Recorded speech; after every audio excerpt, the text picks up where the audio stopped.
Mapagpalang araw po sa ating lahat. Ako nga po pala si Andrea Jen Agner at welcome po sa aking 365 Day Devotion ni Pastor Russell Ocampo, Seminar Edition. At ngayong araw po ay September 10, 2025 at ang topic po natin ngayong araw ay sin. Ano ang gagawin ng Diyos sa mga kurakot? And yung scripture po natin ngayong araw is Romans chapter 3 verse 23. And yung sabi po dito sa ating concept na sin is in scripture is described as hamartia, meaning missing the mask of God's perfect standard. It is more than wrong behavior. It is rebellion against God's holiness, result in separation from Him. God is just will not leave the guilty unpunished, yet His mercy is revealed through Christ only.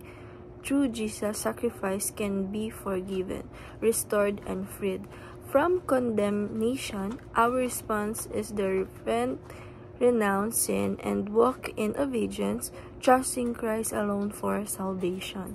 And just sabi po dito sa ating scripture na Romans chapter 3 verse 23, for all have sinned and fall short of the glory of God. Sa Tagalog po, yamang lahat ay nagkasala ay hindi nakakaabot sa kawalhatian ng Diyos.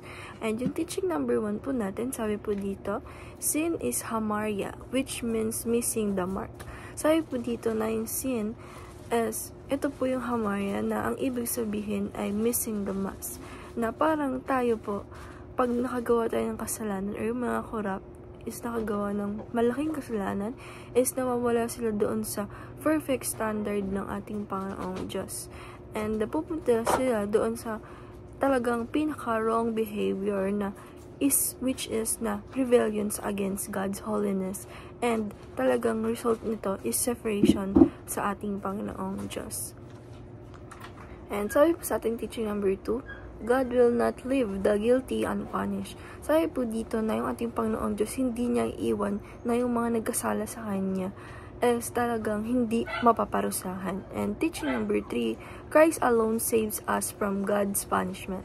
Sabi po dito na yung ating Panginoong Jesucristo is talagang, at siya lang yung nakaka-save sa atin sa mga punishment ng ating Panginoong Diyos. And application number 1, repudiate the belief that God balanced good and evil. Sabi po dito na i-apply po natin sa sarili natin or sa life natin na yung belief na pinapaniwalaan natin na ang ating Panginoong Diyos ay talagang nagbabalance ng kasamaan at mabuti. And application number 2, remember that all sin has a day of reckoning. Sabi po dito na i-apply po natin sa sarili natin or sa life natin na talagang tandaan natin na kapag tayo nagkasala ng sobra at nag-rebellion tayo sa ating Panginoong Diyos, is meron talaga itong araw or day na ito ay ating kakamit yung mga punishment. And application number 3, renounce all sin that pray for spiritual breakthroughs. Sabi po dito na apply po natin sa sarili natin or sa life natin na mag-pray po tayo na yung mga kasalanan natin is talagang ipagsisiyahan po natin. Talagang i-pray natin for our spiritual breakthroughs. And dahil lang po ngayong araw, maraming salamat. God bless.